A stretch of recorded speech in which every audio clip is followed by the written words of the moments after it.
مکتوب‌های استاد عینی جزئی از تاریخ پرحادثه ملت ماست. مکتوب‌های عینی افشاگری راه پرشیب و فراز و ناهموار مردم تاجیک در جاده تاریخ سازی است. مکتوب‌های استاد عینی بیانگر تلاش‌های بی‌دریغ او در جاده دولت سازی نوین تاجیکان است.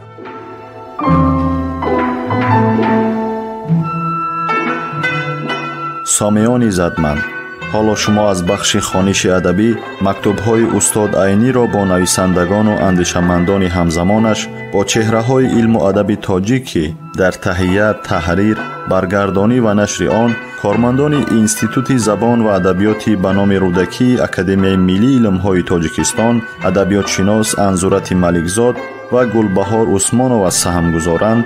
در قرائت هنرپیشه خلقی تاجیکستان نورالله عبداللهیف شنوید.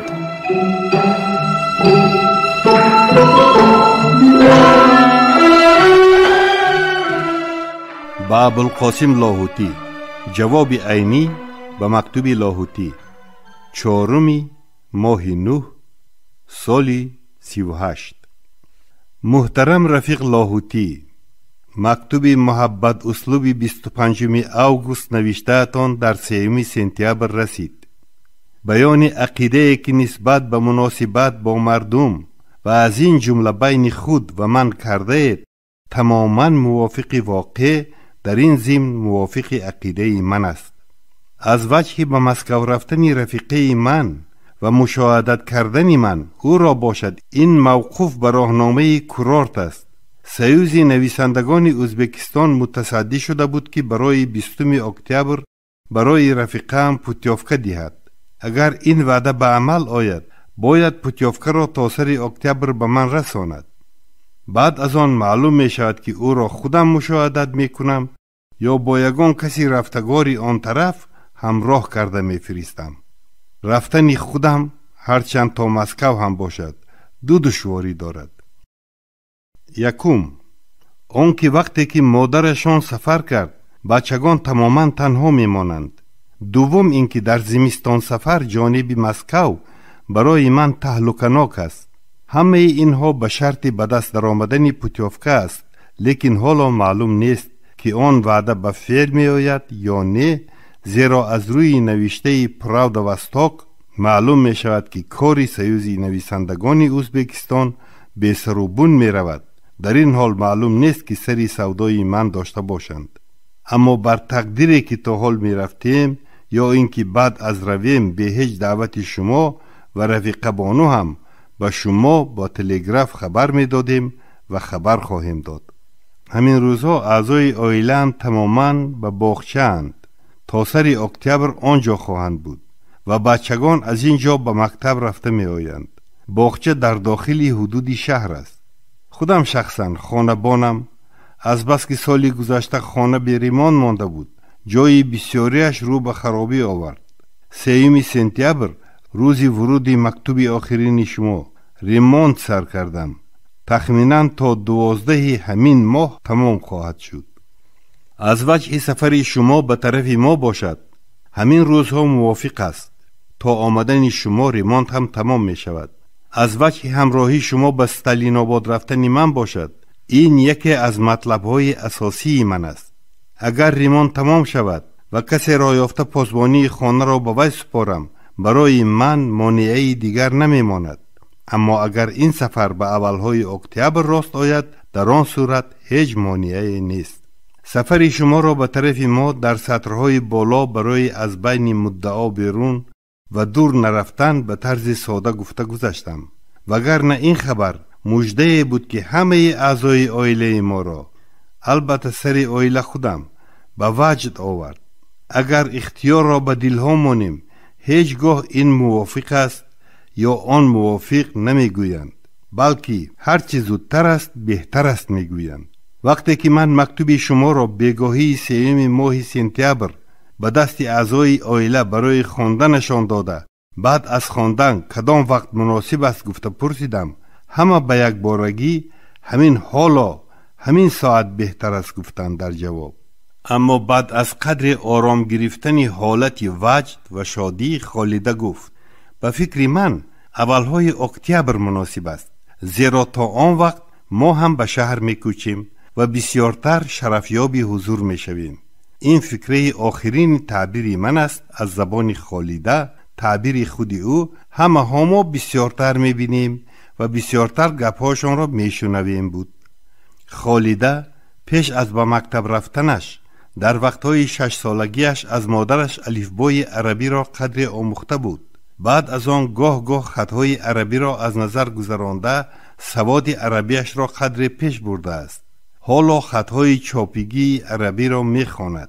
پارچه را که شما در وی نام او و برادرش را نوشته در درون مکتوب مانده بودید و مخصوصا آن پارچه را که خیلی خوانا و گویا هم نوشته بودید، خودش خوانده توانست. این حالت شادی بر شادی او افزود. حالا خالیده و برادرش در مکتب روسی میخوانند. لطفیه را هم در باغچه بچگانه روسی دادم. نوشته کنورت زخم قلم روسی خالیده است. من دیگر برای ادرس نویسانی آدم کاوی نمی کنم. تلگراف های ساده را هم می توانید نویسید. بعد از 1-2 سال اگر زنده باشم برای مکتوب های روسی هم به آدم بیگانه محتاج نخواهم بود. منتظر سفر و ورود شما به سمرقند با سلام و صمیمیت رفیقانه عینی. آدرس من سمرقند، کوارتل قرانچه، دام نمره 10.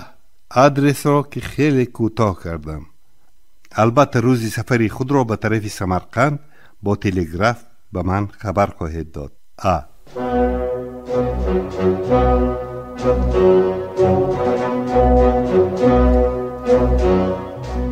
خبرهای ناز، همین گونه مژده‌های فرهنگی در نامه‌های استاد عینی سرشار است و استاد عینی در نامه هم درباره وضع معیشی و حالت عیش و عشرت خانوادگی صحبت نمی‌کنند. هر یک نامه استاد صدرالدین عینی یک کشفیات تازه علمی است. درباره اهل علم، درباره استعدادها صحبت میکنند، درباره کشفیات‌ها صحبت، درباره تاریخ خلق تاجیک صحبت میکنند. صدها بار ما باید این نامه‌ها را خوانده به بزرگی استاد صدرالدین عینی ایمان بیاوریم، باور حاصل کنیم و خودمان تحقیقات‌های درباره عینی نویسیم. هر یک نامه‌ای که استاد صدرالدین عینی نوشتند، هر یک بیان کننده یگان پهلوی مهمی حیات استاد عینی بوده است.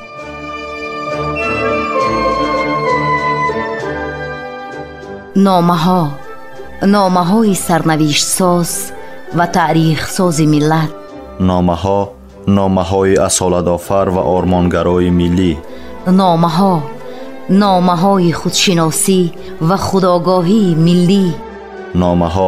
نامه‌های افتخار برانگیز و هویت ساز استاد بزرگ صدرالدین عینی.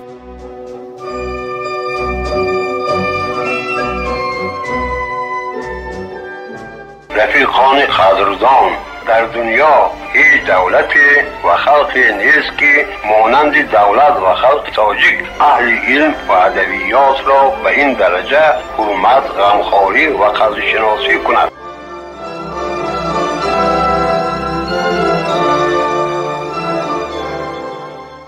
به سیچیلیا بینیتسیانونا بانو، 4 ماه 9 سال 38. محترمه رفیقه بانو، از اظهار بشاشت و مهربانی که در حق ما کردید به نهایت شادمانیم. رفیقه هم در باغ بود و من در شهر، در خانه. در ساعت 4 سحری این مکتوب ها را نوشته ایستادم، وگرنه رفیقه هم به شما با خط خود تشکر بیان میکرد. بچگانتان را که در عین زمان بچگانی ما هم هستند یگان میبوسیم. حیف که من روسی را نمیدانم، حتی تاجیکی را هم با خط لاتینی نوشتنم به درجه نتوانستم بد است، وگرنه به اینها و خط خودم مکتوب نمی نوشتم. با سلام صمیمانه و خیرخواهانه عینی. با عبدالسلام دهاتی، 25 ماه 9 سال 38 سمرقند. رفیق دهاتی، شاید شما در مطبوعات ازبکستان قرار سویت عالی ازبکستان را درباره یوبیله 500 سالگی تولد نوایی خوانده باشید. سویت عالی ازبکستان در آن قرار ضمناً در تمام SSSR عمومی شدن یوبیله نوایی را خواهش می کند.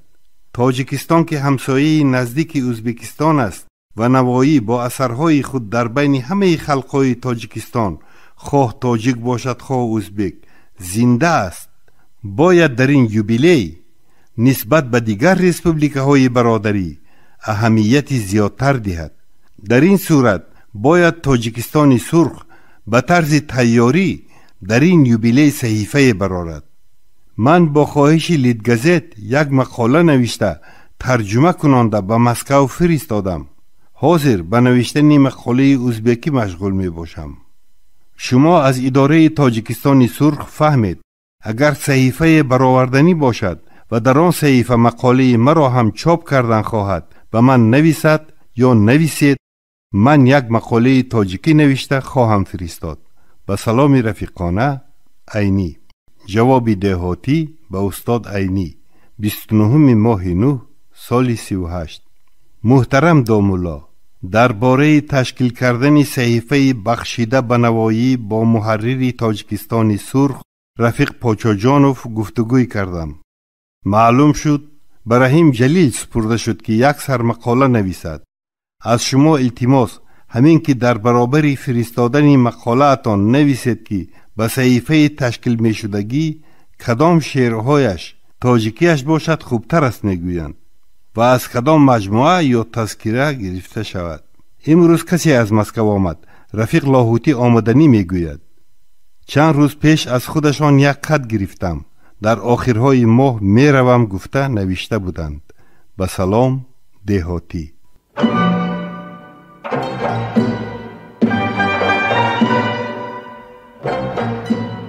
سامعان عزتمند، یادرس می‌شویم که شما از بخش خوانش ادبی مکتوب‌های استاد عینی را با شخصیت‌های بزرگ زمانش که دارای اهمیت مخصوص علمی و ادبی‌اند در قرائت هنرپیشه خلقی تاجیکستان نورالله عبداللهیف از رادیوی فرهنگ شنیدید.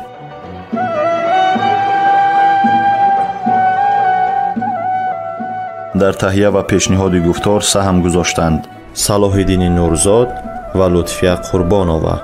انجام خوانش ادبی شاد و مسرور باشد.